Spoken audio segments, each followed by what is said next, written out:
म ढल्न सक्छु, पछारिन सक्छु, तर म घुँडा टेक्नेवाला छैन।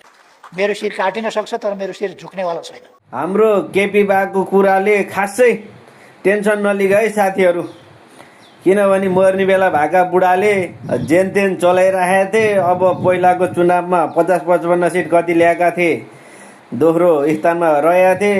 अहिले त कहाँ पुर्याइदिए है। अब यतिको कार्यकर्ताहरूलाई नभनौँ भनेपछि कार्यकर्ता भएका पनि अब कता कता पुग्लान् है। उनले अब आफ्नो कार्यकर्तालाई अलिक जोगाउनको लागि हो भने यतिको चाहिँ भन्नुपर्छ भनेर भनेका हुन्।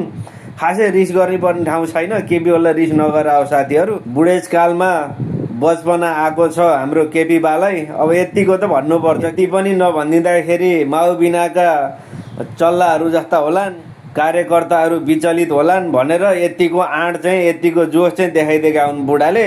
खासै त्यसलाई रिस मान्नु पर्दैन। केपी बा अब यो बुढेसकालमा अलिकति जोस निकालिदिए मात्रै हो है। अब यो अन्तिमको जोस हो। फेरि अब अर्को 5 वर्षपछि यो जोस बिस्तारै हराउँदै जान्छ। कार्यकर्ताहरू चाहिँ कता के हुँदै जाने हुन् है। त्यही भएर रिस नलिए, रिस लिनु पर्दैन।